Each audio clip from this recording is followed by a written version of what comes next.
Okay, so with that, all those introductory notes, let's get started with our study of Vayishlach. Um, and I do want to mention also, I really generally don't see the chat during our learning time together. I'm looking at you, I'm looking at the document, I'm thinking. So if you do, again, if you want to share an idea, I hope you'll be able to share that aloud. And if not, you can email me. So I'm going to make my screen bigger and then share it.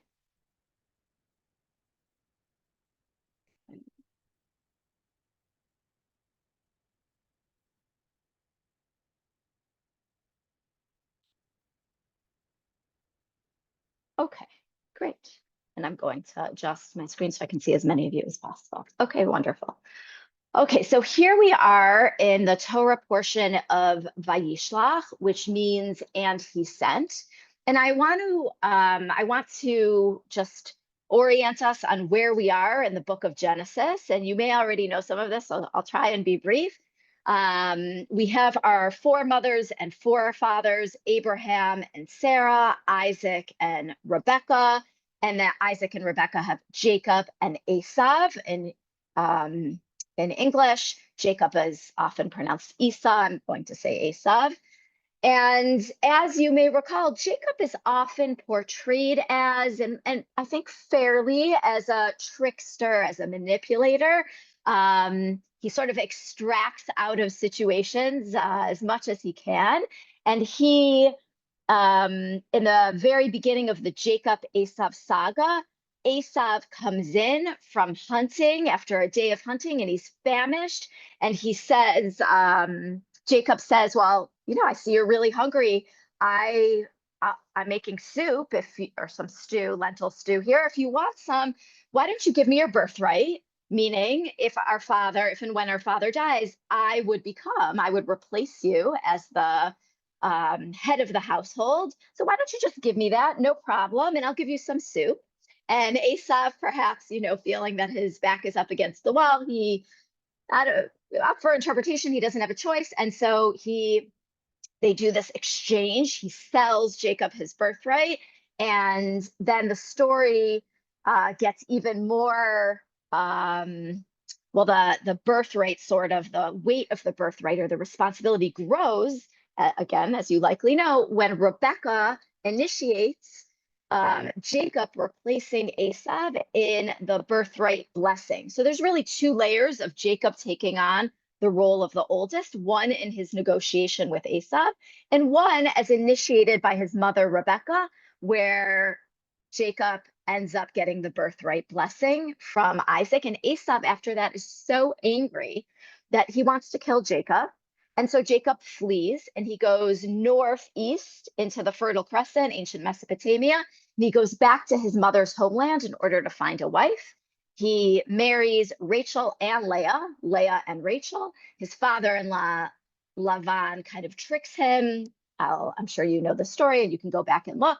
But I just want to bring us to where we are today, and forgive the long-winded summary, but I think it's important to situate ourselves in the story. And Jacob now is ready, as is Esav, to reconcile. So in modern parlance, and I actually really like this, we talk about rupture and reconciliation. So we've had multiple ruptures, and now we're going to have some reconciliation. And in what is an amazing part, our Torah portion is really chock full of different parts of this story. But what we're going to focus on today is the very famous Jacob wrestling with a divine being, with an angel, as typically is called, and we're going to analyze that together. So in the very beginning of the story, you have a map on your screen and on your document where you can see that the story takes place near this river Yabok, and Jacob starts off kind of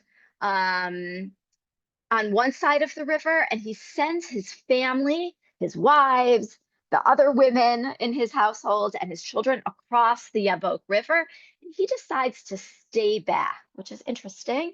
He decides to stay back for the evening in preparation of meeting his brother Esav. And that's where that's where we're going to begin our story. So we're going to read this story of Jacob in this altercation with this Ish, as he's called in the story, as is typically translated, man.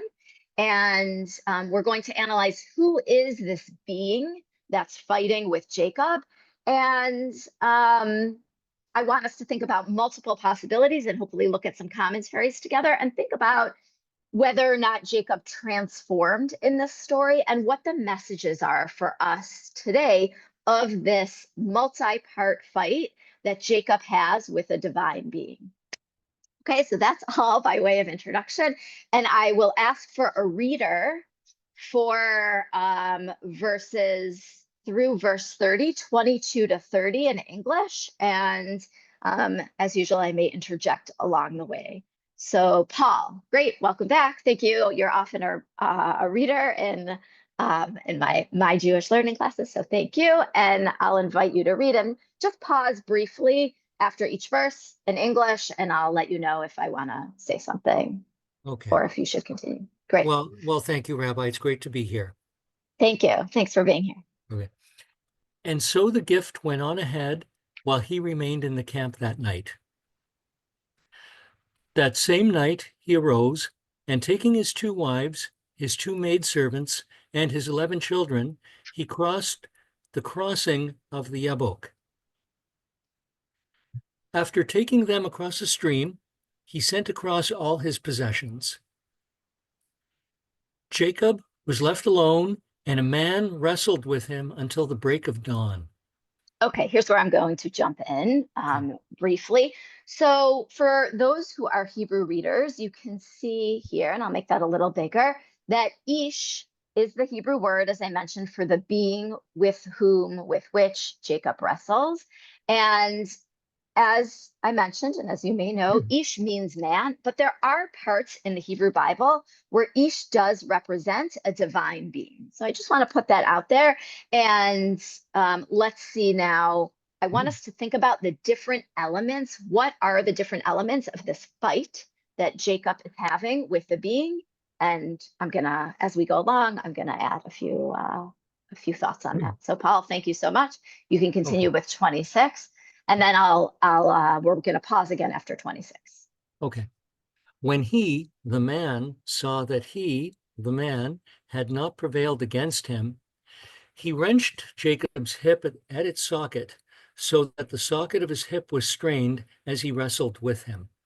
Okay, great. So I want us to see, just in case people are curious, the Hebrew here for the wrestling, it's a very unusual Hebrew root in the Bible, Aleph Bet Kuf, and the hip socket, which you may know that this is a part of the animal's body that Jews do not eat. And this is one of those stories in the Hebrew Bible that is considered an etiological tale, meaning probably Jewish ancestors did not eat that hip socket for many, many years. And this part of the story is to explain the strange custom that we really don't know the reason for. This is the story that's used to explain the reason, but there may be something else anthropological or deeper. We don't have a specific reason for that, at least that I know of, I should say. But this is a part of the story is used to explain that. Also, I want to mention here, you can see that I added into the story the pronouns, because sometimes in the Hebrew Bible, there are stories where the pronouns are so vague and it's so confusing as to who's doing what, that the story lends itself, not just in its content, but in trying to figure out who's acting in any given moment, to a kind of enigma and mystery. And this story really is quite ethereal. It feels like a dream sequence almost, which makes sense because it's in the middle of the night. And so I've added the pronouns in there to better help us understand the story. And I also want to mention here, I asked us to think about what are the different elements of this fight? And in what we first have here is a physical altercation, okay? And Jacob is prevailing in this physical altercation. And I almost think of this divine being taking a cheap shot. Like I imagine that, in wrestling or boxing, sometimes we see like one guy is like in the midsection of the guy who's prevailing, like trying to get that other guy down. And so the being in this midsection of Jacob, like somehow wrenches his hip socket, causes an injury to Jacob's hip socket. So we have this physical altercation where Jacob is prevailing at this point. Okay. And we're going to keep going, and I'm going to interject a few more things. So, Paul, thank you so Okay. much. Keep going You're with welcome. 27. 27. Okay. Then he said, "Let me go, for dawn is breaking." But Jacob answered, "I will not let you go unless you bless me." Said the other man, "What is your name?" He replied, "Jacob." Said the man, "Your name shall no longer be Jacob, but Israel, for you have fought with beings divine and human and have won." Okay, let's pause there. So this is what I'm going to suggest is part 2 of this altercation, which is dialogical. They enter into they've shifted from a physical altercation to some kind of dialogue here. And the man says, like, enough already. You're prevailing. Let me go. And Jacob, perhaps typical to the character of Jacob, says, no, I want something out of the situation. I will not let you go until you offer me a blessing. And interestingly, the being says, okay, tell me your name. And then we get this very well-known part of the story where the divine being says, your name is no longer Jacob, which means heel. You may recall that Jacob comes out of the womb second, and it's a great image, also great images in the Hebrew Bible.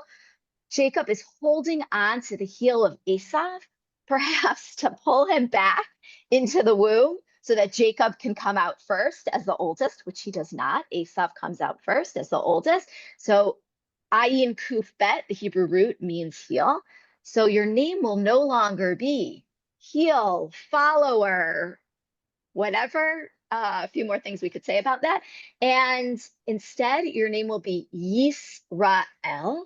And in Hebrew, I want to point that out. As you may know, El, Aleph Lamed means God. The Hebrew letters here at the beginning of the word could mean fighting, wrestling, contending, arguing. Also, they can mean prince. The word Yisrael can be translated as prince of God, not just wrestling with God. Here, the explanation of the name Israel is Jacob, the father of the 12 tribes, 13 children, including Dinah, his daughter, the father of the 12 tribes, really the father of Israel. He is renamed Israel because he has fought with divine beings and human beings and has won. So I want to pause here for a moment. We're going to continue the rest of the story, but I want to hear from perhaps some of you. Who's he fought with? Let's start with human beings. Who are the human beings that Jacob has fought with and won? So you can go ahead and raise your hand, unmute, and I just want to hear a few brief responses. Kathy, go ahead. Well, of course, I think Esau. Esau, and of course, great. I think himself. I Himself, think he's great. wrestling Okay, with himself, parts beautiful. with himself, and parts with Beautiful. Esau. Wonderful. Yep. So we're going to talk about that. Wonderful. Kathy, thank you for jumping in there. Hannah, anything you want to add? Other human beings, perhaps, that Jacob has fought with and won? I think Hannah just lowered her. Oh, But okay. we'll go to Great. Michael. We'll go to Michael. Yep. Thank you so much, Michael. It sounds like a dream sequence in his mind. It Because does. I could tell you, if you want to throw a left hook at somebody and you miss a little bit, you're going to hit somebody in the ribs. Okay, great. Thank you, Michael. Great. Okay. Arnold, any comment there just on who Jacob has fought with and overcome, won, prevailed? I mean, Laban would be a clear one. Lavan, great. Laban. Okay, so Lavan, Jacob's father-in-law, where unfortunately Lavan tricks Jacob into marrying Leah instead of Rachel. Jacob works for 14 years for Lavan and then gets 2 wives out of it. In the very ends of the Lavan and Jacob saga, which I'll encourage you to go back to, there's a fascinating story. When Jacob leaves, he ends up tricking Lavan after Lavan tries to trick Jacob into taking the best of the flock. A fascinating story. Okay, one more, Mary, just prevailing Jacob, who has he prevailed over in terms of human beings? I think we could say his father, whom he successfully tricked. Oh, okay. Okay, great, fascinating. His father, Isaac. Okay, so there's a lot of human overcoming in conflict here. And in terms of divine, we're going to leave that open for right now. One possibility is that when Jacob is first running away from Esau and he encounters God with the image, last week's Torah portion, the image of angels, divine beings going up and down a ladder, and Jacob negotiates. Michael, I'm just going to ask you to go ahead and mute again. Thank you so much. Angels are going up and down this ladder, and Jacob kind of negotiates with God at the end of the story, which is a very, very intriguing part of the story where God says, I'm your God. I was your father's God, your grandfather's God. I'm going to take care of you. And Jacob says, okay, well, if you take care of me, then I'll give you, then I'll offer you some things from my own property I'll give to you if you definitely give back to me. So Jacob does seem to prevail. And here also, of course, whether this being is human or divine, a reflection of Jacob himself, perhaps Jacob fighting with his own conscience. Some commentators say that this is actually kind of a guardian protector figure of Esau. In the ancient Near East, human beings had these guardian protector figures. And it's possible that Jacob is having like a preview experience to the experience that he'll have when reconciling with Esau on the following day. And we'll talk about that a little bit more in a moment. Or Jacob is somehow fighting with a representation of God here. So let's finish up the story and then we'll dive into a deeper level of analysis here, looking at some commentaries, talking again about the different layers of this disagreement, altercation, and also some answers, some suggestions. Who's this divine being? Who's this being? And what are some messages for us today? Okay, so Paul, you can go ahead and finish up with verse 30 and then pause, and then we'll add on verse 31. Okay. Jacob asked, "Pray, tell me your name." But he said, "Why would you ask my name?" And he gave him, Jacob, farewell blessing there. Okay, great. So I would say that this is a third part of the fight where Jacob now says to this divine being, okay, I want to know your name. Maybe Jacob wants to bless this divine being, but the man says, why would you ask my name? And it's interesting. I noted here, JPS, Jewish Publication Society, translates, you must not ask my name. But in fact, in the Hebrew, it's, why would you ask my name? And the man gives Jacob a farewell blessing there. So again, Jacob extracts out of this divine being another blessing, 2 blessings, a name change, and also a farewell blessing. And then Jacob names the place Peniel, which I showed you on the map earlier, and I'll go back to that in a moment. There's another variation on the name Penuel. Either way, Jacob says, I'm naming this place. The morning, Jacob wakes up. I'm naming this place Penuel, because I have seen a divine being face to face. So we're going to talk about this in a moment. I just want to point out on the map here's Penuel on the map, not called Peniel for whatever reason, I don't know. But what I want us to take a look at now are different ways that commentators have understood who this divine being is and different meanings associated with this. So, and then we'll think together. I'm going to open it up again, for I want to hear what you think some of the messages might be, depending on who the divine being is. So Rashi, famous, well-known commentator, died in the early 12th century, quotes an earlier midrash rabbinic commentary that says that this divine being is Esav's guardian, his sorrow, his sar. So that's one possibility, as I mentioned earlier, that perhaps in fighting with Esav, Jacob comes out with blessing. And in fact, it's Esav then who names Jacob Yisrael. And perhaps finally, in all of these years, the initial years, and then the years of rupture, when they were not in touch with one another, where perhaps Esav did have it out for Jacob, so to speak, did want to take revenge on Jacob. Perhaps now, as Jacob sees in this, maybe we could call it a premonition, that Esav is ready to accept that based on the teachings of the Torah, Esav's ready to accept that Jacob is Yisrael. Jacob is someone that prevails over divine, over human beings, over Esav himself. And Esav is ready to say, yes, I'm the older sibling, but I'm ready to take a step back. Radak, on the other hand, says that, no, this is not Esav. This is just an angel of God, as Jacob says at the end of the story, a divine being. And we get this in the Torah. And in fact, sometimes these divine beings in the Torah are called Ish, man, and they appear to people in human guise.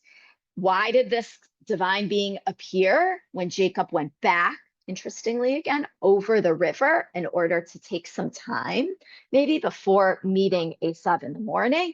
Why? To strengthen his courage so that he wouldn't fear Esav. And Radak, the commentator from the early 13th century France, goes on to say the angel couldn't overtake Jacob when he struggled with him and was not able to cause him to fail. In the same way, Esav would not be able to overtake Jacob.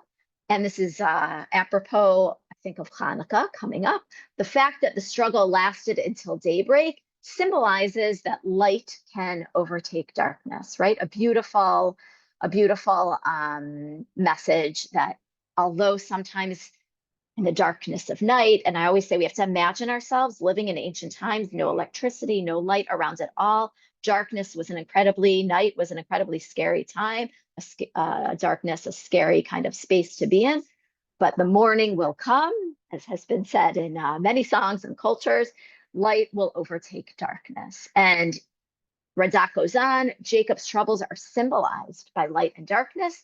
Therefore, the angel came to him at night and struggled throughout the morning, symbolizing that there would come contentment and rescue. These are words often used in liturgy, revach v'hatzalah, light after darkness. So a really beautiful Radak that weaves together. This is just kind of a regular divine being, but also symbolizing, as does the guardian angel of Esav itself, symbolizing that Jacob will be able to overtake Esav. So I want to hear from you at this juncture, and then we're going to read one final contemporary, beautiful commentary together. I want to give voice to the person who said before that perhaps this is Jacob himself. Jacob is fighting with himself. We don't have a medieval commentary here that reflects that. But again, let's throw that in as a possibility. And I want to hear from you. What do you make of all this? And keep in mind also, does Jacob, whatever you know about Jacob, does he transform? So how do you make meaning out of all these possible divine beings or beings, and what meaning does the story have? So we're going to take, I hope, 2 or 3 responses. Susie, Mark, and Aaron, we're going to allow some voices into the space that haven't yet shared their own voices. So Susie can go ahead. I think you might be unmuted already. Thank you. Yeah, please share your thoughts. The darkness, light, and it being an angel resonates with me the most internally. Also intellectually, if that's even possible to say, because in part I walk away with, if it was Jacob wrestling with himself, which is also psychologically fascinating, why does he limp the rest of his life? Right. Okay. So you have to take a little bit, you have to do like a little bit of a leap of faith, a suspense here that the way that I see the story is again, this explains a practice that ancient Israel already did. You but had it's mentioned that. true. You Yeah. had mentioned that earlier. Yes. Yeah, you have to sort of go with there is a little bit of a leap of faith here. Someone actually earlier in the week, and this is sort of difficult to throw into the mix, but someone mentioned earlier in the week in studying the story that maybe there was some kind of self-harm involved. That's a tough, I don't necessarily want to go down that road, but it was a young learner actually that suggested maybe Jacob was so troubled, maybe he tripped and fell. Like we don't know exactly what happened, but there is some kind of symbolic leap of faith that you have to make here for that part of the story in some ways. So Susie, thank you for bringing that into the mix. Okay, Mark, I think I said Mark and then Aaron. And Mark, keep your hand raised just so I can keep an eye on your window, even though your video isn't here. Right. Okay. So, Whatever. There you are. so thank you. I read one other commentary that perhaps when Jacob crossed back over the river, he was intending to flee and not have the encounter with Esav the following day. Indeed. And that the man came, or the angel came, in order to prevent him from fleeing, and engaged him in the so-called wrestling match during the night in order to keep him there, and then inflicted the dislocation of his hip towards the morning, so that he would not be able to leave after the sun rose, because the angel had to obviously go back to heaven, ascend the ladder, even though the ladder is not there anymore, in order to praise God when the sun rose. Okay, great. Thank you so much for bringing that in. Yeah, you definitely can see in the story, maybe Jacob sent his whole family and all his riches across the river and then went back because he actually wanted to protect himself in some way. I also heard last week something very interesting that I hadn't thought about, and you just mentioned the ladder. When Jacob leaves Canaan to go find a wife, to flee from Esav, he someone I heard the suggestion that Jacob was also fleeing from God, and perhaps also from his deepest conscience. And when God's presence, a divine presence, appears to Jacob in the form of the dream with the ladder, and then Jacob names the place Beit El, house of God, Jacob realizes, no, I can't really flee like Jonah.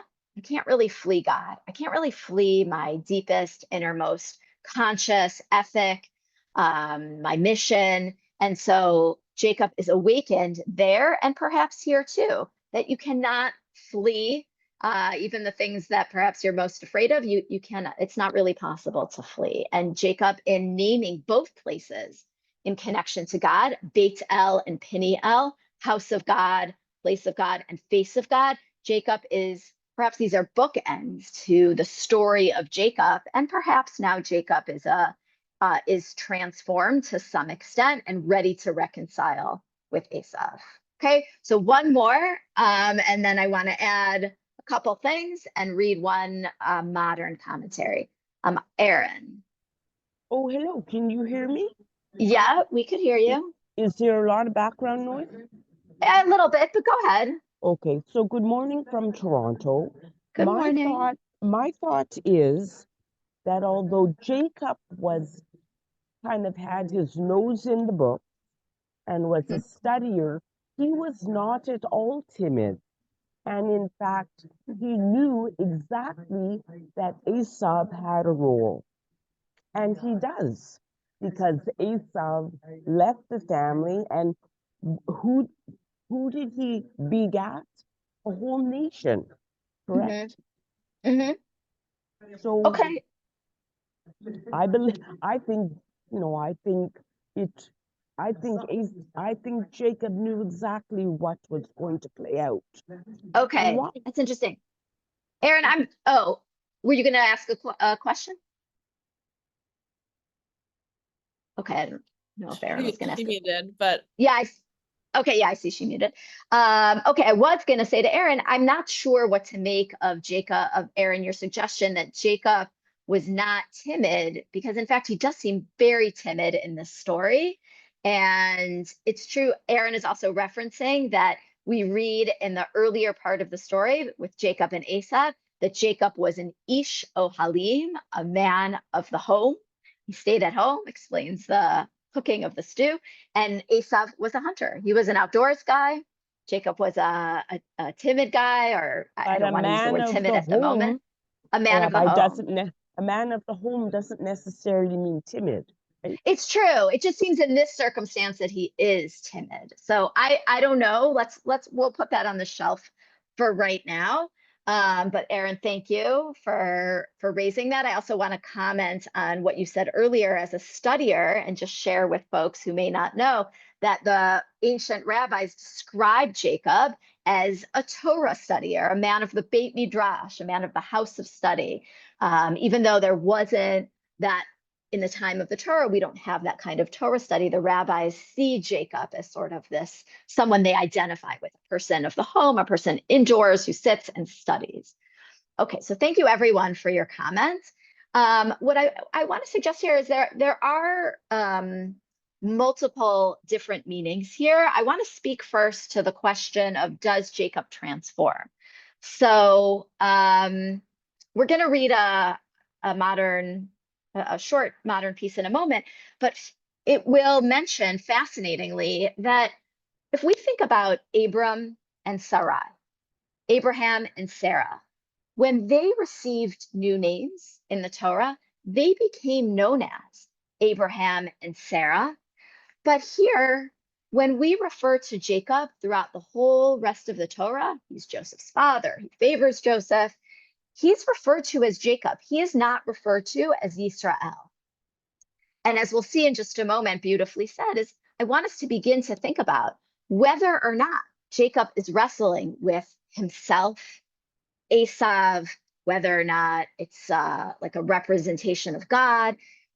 Jacob seems to be a very complex character, maybe the most complex in Genesis. And although he does receive this new name, he, like the angels going up and down, he does not reflect linear growth.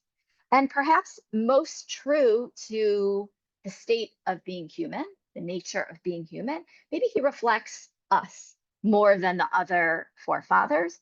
He takes a step forward and then takes a step back. He receives the name Israel, but he also isn't really able to fully transform, and he makes a grave error of favoring his son Joseph and really wreaking havoc on his family after this, even though he does reconcile with Esau and he does move on in that way. So I want us to, we're going to skip a little bit and I'll invite you to read some of this on your own, but I do want to read, I heard this week, also I believe a Canadian, Rabbi Micah Streifer, in a short podcast that he has on the weekly Parsha, the Torah portion. It's really beautiful commentary pulling together, I think, all these different ways of understanding the story and what it reflects for us. So I do want to ask for another reader, and Paul, thank you very much for reading for us earlier. Would anyone like to go ahead and unmute? I see Deborah's hand. So Deborah, I'll invite you to go ahead and unmute and read this text for us. Okay. When Jacob goes from Yaakov to Yisrael, he goes from being the supplanter, or the one who holds the heel of his brother, which is the meaning of Yaakov or Jacob, to being the wrestler, the one who struggles, the one who strives, the one who faces himself and faces God. So in some ways, this is a transition from the trickster kid that he used to be to the somewhat more mature adult that he is now, who's willing to face the hard things, to face his brother, to face his past, to face his own fears. However, The Talmud says that this isn't a real name change, not like when Avraham is changed to, not like Oh, yeah, that should be Abram Abram. Yeah. changed to Avraham, because he's never called Avraham again. But Yaakov continues to be called Yaakov because it's really the addition of a new name. And Rashi points out that names are sometimes connected with the actions that we're performing, or what he calls the service that we're carrying out. So there may have been some times when Jacob was still Jacob, when he was still the less mature, the trickster, the kid who had had these selfish tendencies early in life. And there may have been other times when he was Yisrael, when he was the more mature version of himself, willing to face his own fears and his own faults. And that, to me, sounds like what it is to be human. Sometimes we act like the best versions of ourselves. We're mature, we're thoughtful, we act according to our own values. And sometimes less so. Sometimes we're Jacob, and sometimes we're Israel. And we're meant to be constantly struggling, constantly wrestling with ourselves, with God, with our own conscience, and our own fears. That's what it means to be Yisrael, the one who wrestles. It's what it means to be part of the people of Israel, and it's one of the most important routes toward being our best selves. Okay, great. Thank you so much. Okay, so I am interested in a couple of reactions to this idea that I kind of previewed a few moments ago, that no matter how we interpret what Jacob is wrestling with, and typically we say that Jacob begins the story of Jews as wrestlers with God, right? In Judaism, we have many understandings of what God is, and we don't emphasize dogma the way we do doing. We emphasize doing much more over dogma. And so we wrestle with God, we wrestle with ideas, we wrestle perhaps with ourselves, perhaps with others. And that's not only the state of being Jewish isn't just to wrestle with ideas and with God, but it's also the story reflects the state of being human, of wrestling, as we sometimes do, with ourselves and with others. So just we have a couple of minutes to hear any additional reflections or questions on the way in which I think Rabbi Streifer really pulls together beautifully the story of wrestling with the Ish. Would anyone like to jump in who hasn't yet spoken and share an idea? Great. Andrea? Oh, I saw Andrea Shapiro. Okay, so we'll go to Charlotte. Charlotte, you want to unmute and share what's on your minds? Yeah, I think that hovering over all of this is the burning bush, where Moses asks God's name and also asks, who am I to lead the children of Israel to freedom? And I think that the way we're reading now, which delights me, I wrote a doctoral dissertation millions of years ago called Torah as Maternal Relation, The Dream is One. And I believe that the whole Torah is one davar, one word, one thing, and that you can't answer the name of God, just as you don't know who the hell you are. But rather you go through the text and you're constantly questioning and being questioned. And as you move away from a symbolic order that is no longer serving us well, witness what's happened to the promised land, you go to that promised land inside yourself, the land of milk and honey, and you come up with new recognitions about the text. I've been doing this for 35 years. So that's beautiful. Beautiful. Okay, Charlotte, thank you so much. Thank you. I something went into my mind and escaped it as you were speaking, but I wanted to focus on what you said, so I don't remember what I was going to say. But that's really beautiful. Thank you very much. Okay, Don, and that will be our last comment for today. Yeah, go ahead. Yeah, I would just like to add that this whole process of life, the light and the darkness and the struggles and the joys, really offer us a road to deepen our relationship with God. They seem to bring the bond closer to the one who gives holiness to us. Right. Okay, beautiful. Okay, as sort of closing, I want to share that, as you go through Genesis and even the rest of the Torah, I really think this story, we can see this story as laying the groundwork for, and really echoing, I think, some of the things Charlotte said, laying the groundwork for what it means to be Jewish and what it means to be human.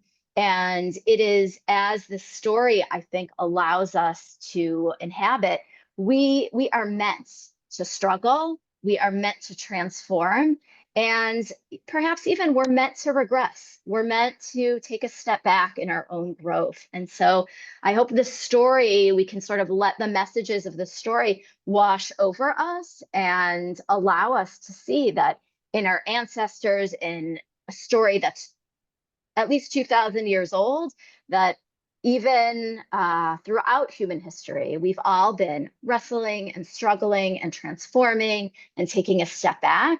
And that is what it means to be human.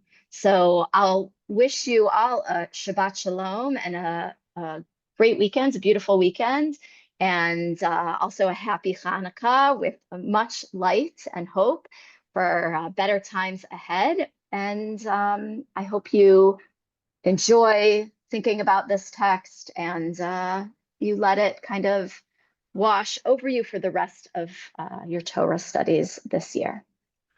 Shabbat Shalom to everyone. Shabbat Shalom. Bye-bye.